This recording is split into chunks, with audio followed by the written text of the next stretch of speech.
Selamat pagi Bapak Ibu dan saudara-saudaraku, apa kabar pada pagi ini? Semoga kita semua sudah bangun dengan sehat, penuh sukacita dan damai sejahtera untuk menjalani hari ini. Damai sejahtera dari Kristus Tuhan akan senantiasa menyertai kita.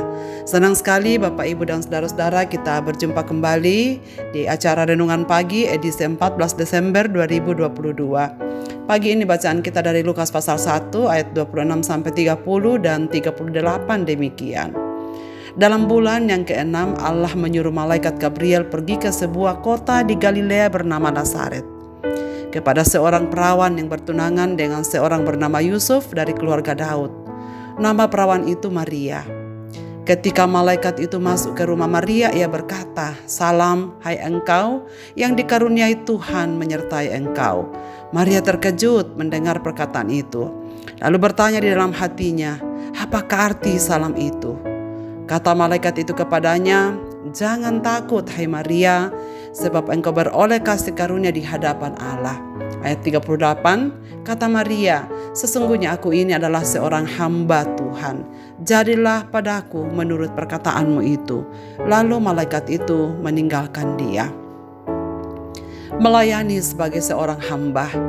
Saudara-saudara, menikah secara wajar adalah dambaan dan kebahagiaan semua umat manusia di dunia. Mulai dari proses pemilihan dan penentuan calon teman hidup, persetujuan keluarga hingga tiba pada hari puncak pemberkatan nikah. Sebagaimana dianut banyak suku seperti suku Toraja, ada 3 acara penting yang harus dilewati. Acara adat biasanya dilaksanakan pada proses pelamaran, acara pemberkatan kudus gerejawi, dan pencatatan nikah di lembaga pemerintahan. Semua proses ini akan ditempuh dalam kegembiraan. Namun bagaimana dengan Maria? Hal yang sangat tak dinantikannya. Sebab jawabannya jelas.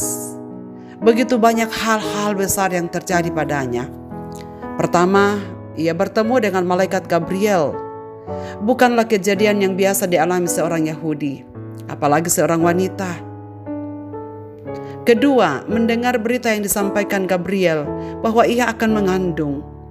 Pertanyaan spontan Maria pada ayat yang ke-34 menunjukkan keterkejutannya dan ketakutannya, karena dirinya dikatakan akan mengandung sebelum menikah dan hidup serumah dengan Yusuf tunangannya.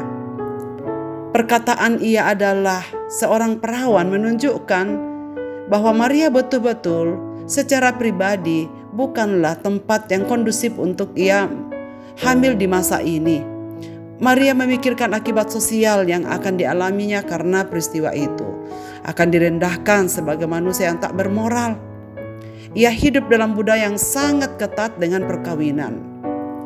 Saudara sekalian, bayangkan perempuan yang kedapatan berbuat zina saja di masa itu, ia harus siap untuk menerima hukum adat, yaitu dirajam batu. Belum lagi resiko mungkin akan ditinggalkan tunangannya yang ia sangat kasihi. Karena itu ketika ia mendengar berita dari Gabriel, Maria terdiam dan kemudian merenungkan semua itu di dalam hatinya. Saudara sekalian, Lukas mengajak kita untuk merenungkan sikap Maria dalam menghadapi rencana Allah yang begitu mengejutkan ini. Jika dibanding dengan kisah sebelumnya, dalam renungan pagi yang kita baca kemarin, Maria tidak menerima hukuman seperti Sakaria karena mempertanyakan pemberitaan Gabriel.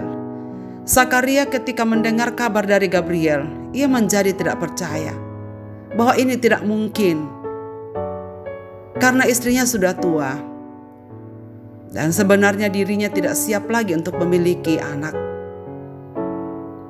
Jawabannya sederhana. Orang lanjut usia dikaruniai anak bukanlah hal yang baru dalam sejarah bangsa Yahudi. Ingat Abraham dan Sarah. Sementara kelahiran dari seorang perawan tanpa keterlibatan seorang laki-laki belum pernah terjadi dalam sejarah. Dan karena itu Gabriel memahami ketika Maria mempertanyakan itu, apakah itu mungkin? Aku ini belum bersuami, aku ini masih perawan. Dan dengan sabar malaikat Gabriel itu menjelaskan dengan baik. Sampai akhirnya, saudara, secara mengejutkan, Karena justru Maria bertekad dan kebersarahan Maria untuk menerima kehendak dan rencana Allah yang disampaikan melalui Gabriel itu. Dan ia mengatakan, sesungguhnya aku ini adalah seorang hamba Tuhan. Jadilah padaku menurut kehendak-Mu. Artinya Maria di sini sangat siap untuk menerima apa yang akan terjadi. Walaupun harus membayar harga yang begitu mahal. Apa kata orang kalau mereka akan tahu Maria hamil dalam kondisi ia belum menikah? Saudara-saudaraku, teladan yang kita dapatkan dari Maria adalah kerelaannya untuk mempercayakan perjalanan hidupnya kepada rencana Allah. Betapapun drastisnya rencana itu menyebabkan perubahan besar dalam hidupnya. Teladanilah Maria yang dalam tiap situasi apapun meski sulit berkata, sesungguhnya aku ini hamba Tuhan, jadilah padaku menurut kehendak-Nya. Saudara, menjadi hamba berarti kesediaan menerima dan melakukan kehendak Tuhan. Bukan lagi mengikuti keinginan sendiri dan kemauan sendiri, bahkan kemauan orang banyak.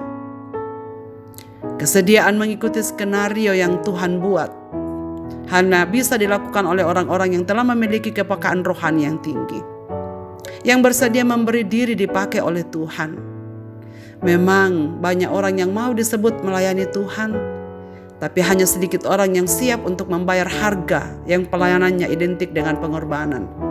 Berkorban tidak hanya materi, harga diri, waktu, pikiran, dan hati. Saudara-saudaraku, maukah kita untuk memperbaharui komitmen kita kepada Tuhan? Ketika kita tahu bahwa Tuhan begitu baik kepada kita, Tuhan mencukupkan, Tuhan memberi, Tuhan melakukan segala yang baik dalam hidup kita, bahkan puncaknya ketika Ia memberikan dirinya sendiri untuk keselamatan kita. Maukah kita untuk dipakai memuliakan namanya? Siapkah kita melayani sebagai seorang hamba? Jika iya, biarkanlah pagi ini saudara sekalian kita berkata kepada Tuhan, sesungguhnya aku ini adalah hamba, jadilah padaku menurut kehendak-Mu. Saudara-saudaraku yang dikasihi Tuhan, biarkanlah firman Tuhan ini menjadi kekuatan kita bersama, mengingatkan siapakah kita, bahwa hidup kita adalah hidup yang mengabdi kepada Tuhan. Karena kita adalah hamba, maka jadilah pada kita apa yang menurut Tuhan anggap baik. Marilah kita berdoa. Bapa di sorga, Bapa di dalam nama Tuhan Yesus, terima kasih banyak untuk penyerahan hidup Maria yang boleh kami teladani pada pagi ini. Ya Tuhan, tolonglah kami supaya kami juga belajar semakin berserah kepadamu dan semakin menyadari diri kami siapa, bahwa kami adalah hamba Tuhan. Dan jadilah pada kami apa yang menurut Tuhan baik. Pimpinlah kami ya Tuhan ke dalam segala rencana-Mu. Dan pakailah kami supaya kami dapat melayani Tuhan seturut dengan kehendak-Mu. Kiranya Roh Kudus semakin meneguhkan kami, supaya kami semakin mampu untuk melayani sebagai seorang hamba yang bersedia Tuhan pakai dalam segala aspek kehidupan kami. Hamba-Mu berdoa untuk segenap pendengar renungan pagi ini dimanapun mereka berada, dalam setiap situasi hidup mereka. Apapun yang sedang mereka gumuli, mereka yang sakit Tuhan sembuhkan, mereka yang sedang lemah iman Tuhan kuatkan. Mereka yang bergumul berbagai-bagai pencobaan hidup Tuhan, tegakkan kaki mereka untuk berdiri di hadapan-Mu, memohon kasih setia-Mu. Bagi mereka yang sedang bersedih, berduka, Tuhan hiburkan hati mereka, supaya mereka menemukan kasih setia Tuhan yang selalu datang tepat pada waktunya. Dalam mempersiapkan diri kami menjelang perayaan Natal tahun 2023, biarlah hati kami ini selalu siap untuk menjadi palungan Tuhan hadir, berbicara, memperbaiki dan memperlengkapi kehidupan kami, supaya semakin hari kami semakin dekat dengan Tuhan, dan dengan demikian kami semakin siap untuk menantikan kedatangan Tuhan yang kedua kalinya. Dengarlah seruan kami ini ya Bapa, kami berseru kepadamu dalam Kristus Tuhan Juru Selamat kami. Amin. Selamat beraktivitas Bapak, Ibu, dan saudara-saudaraku. Tuhan Yesus memberkati kita sekalian.